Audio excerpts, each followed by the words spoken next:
I was speaking about some of the really shitty experiences I was going through at the time, right? And that stuff was like, because it was like a hard life at the time. I was like being hard by default, right? And like that was more like a survival thing. Yeah. And then over time, I kind of like when like my life got better and like I softened a bunch and whatever. I was kind of like, I don't want to keep doing that. You know what I mean? Yeah. And it's because it's not that it wasn't true to me. It's just like I'm not in the same space, right? And I don't feel like if you're not in the same space, you shouldn't, and you're not in like living in that kind of in a kind of negative environment or whatever. Like reality rap is real, but don't be speaking on something you're not doing anymore. Yeah. Because it doesn't. Who is that helping? Yeah. Like who's that for? Like you're just reinforcing a lot of negative things that don't need to be reinforced, right? Yeah. So for me, I think what ended up happening was like I just let myself evolve. So not so much that like wasn't being authentic. It was more like I let myself evolve to a place where like I'm cool not speaking about those things as much. Like I can make like a one-off like story rap. Yeah. You know what I mean? Or like something else about that. But like I don't really. That's not my aesthetic. Yeah. You know what I mean? That's not something I'm trying to do. Like I'm trying to be just me. You know what I'm saying? Yeah. And like I feel like with rap especially, there's so much pressure to be a persona. That like when you're not a persona anymore, that's when you get everything you've actually been working for. No shit. Yeah. 100%. So like I feel like that's something that was like I guess my hero's journey of the whole thing was just like with me with like hip hop and rap was just like okay cool like I've removed myself from these experiences. I've lived them.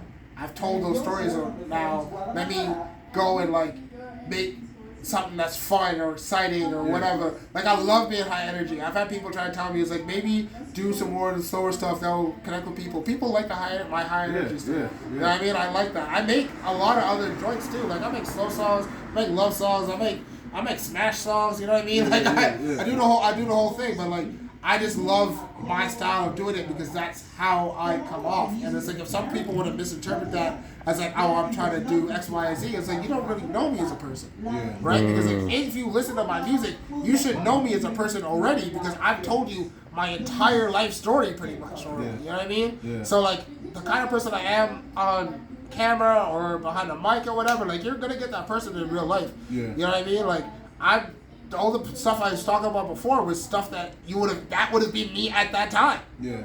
I've just evolved into a person that I'm cool and comfortable with, like being uncomfortable. Yeah, and I feel like as an artist, as you grow and evolve, your music should reflect that too. Exactly. Like I think I heard somebody say something about like why Drake lost the battle is because people don't want to keep hearing you talk about shit when you're clearly like a grown up. Yeah.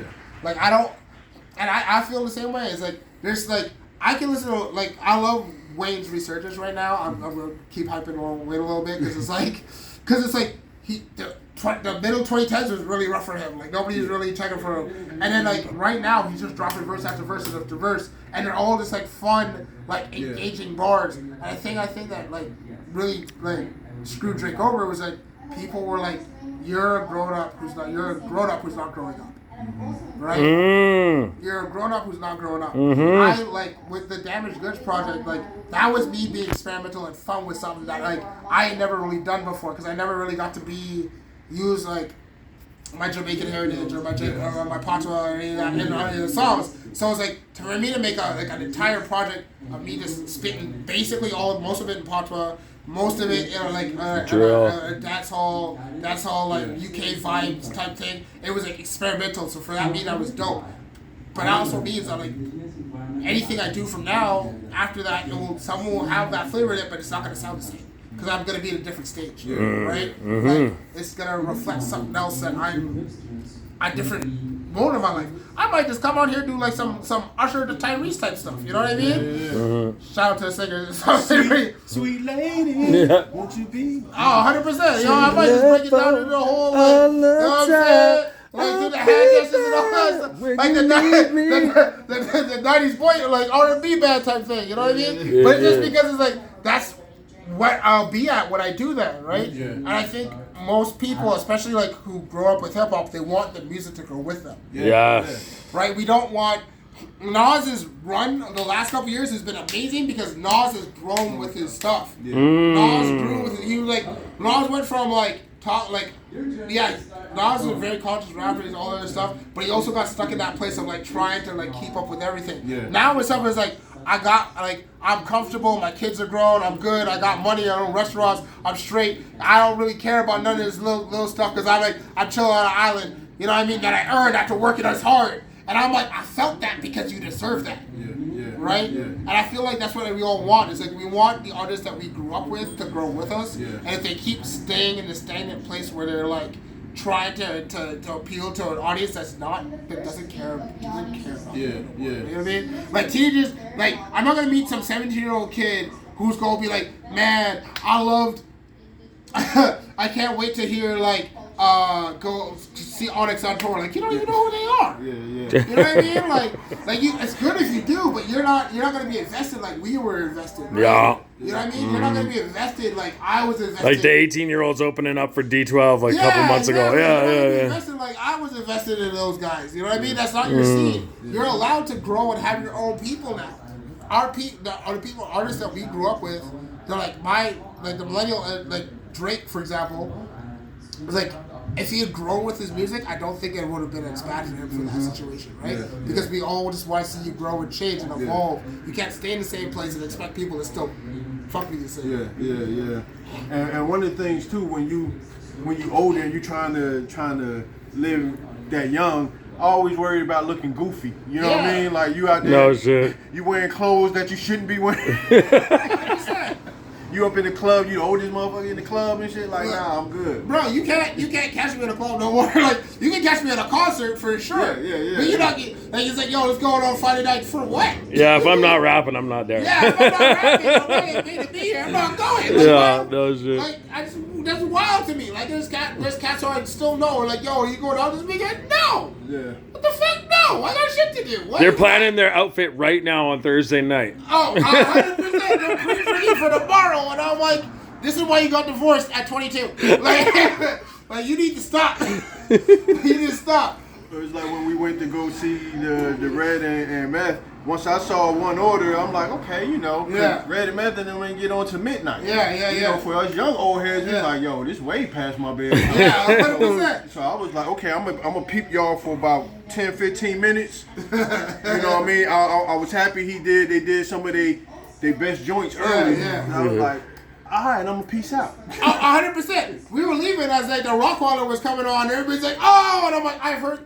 Like, this is cool and all, but I want to go to bed. You're able to leave during the Rockweller? I was for it. Like, I was like listen, I said, I will just leave and not say shit. I am that guy. Like, I'm just like, listen, if it's time for me to leave, it's time for me to leave. Like, I'm cool with it. Yeah. Like, that's what I'm saying. Like, growth in music as you get older is so paramount, and I feel like because of the social media age, everybody's almost stuck in like this freeze thing. Yeah. Where they Plus, hip hop's an ageist industry. It's an ageist industry, but like all the artists that we grew up listening to are still selling out arenas every place. So it's like we don't hate them.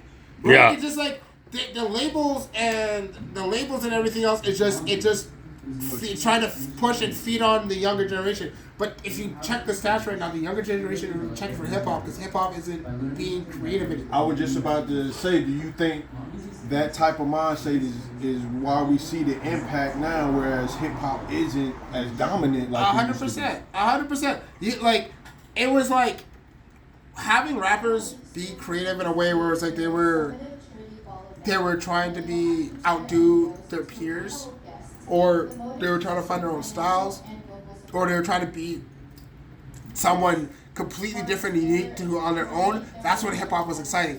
Everybody is literally a copy of everybody else, and I don't like. I'm the kind of cat, like we were talking about the Double XL and the everything else. I was the kind of cat who would scour Double XL and the source to find a new rapper to listen to because I wanted to see how their style was different. I already know everybody sound the same. Yeah. I already know everybody sound the same, so I'm not looking for nobody. I'm not checking for nobody. The newest, youngest artist that I've really been checking for is Cordae. Yeah. Cordae is dope. right? But there's a lot of these cats that I don't care about because they all sound like somebody else. And I'm like, yo, like and all the creative dudes are on literally just 2 labels, Dreamville and on TDE. And if you're on those, I'll probably check it for you. If you're not on those, like I don't like, you know what I mean? Like there's local cats who are creative and stuff, and I check for them. But it's like the individuality is what's missing, right? Like, bruh, country's beating us right now. That's wild to me. We get like dudes in cowboy stuff who like, I don't know about you, but I see a cowboy hat and some cowboy boots, and I feel like my life might be in danger. And you letting me these guys run the church right now? Like rappers gonna do country now? Like come on, dog. Like what's happening? Gonna start popping up with 10-gallon hats and shit. 100% 10-gallon hats and like NASCAR events. Like I don't know what's going on, but like for me, it's like we need art. Hip hop needs a kick in the ass, and it needs like actual leaders in the field to like tell people, yo, focus on making dope music. Don't focus on being a trend. Nobody cares about the trend. I could give a rat's ass about a trend because in a week it's gonna be gone anyway. Right? Like I feel like I'm blessed right now because like the Damaged Goods I was been doing really, really good. I didn't really expect it, but it's been doing like good on its own to the point where like I did one promo thing and just like after that like it got like all these playlists have saved it like 1,000 times.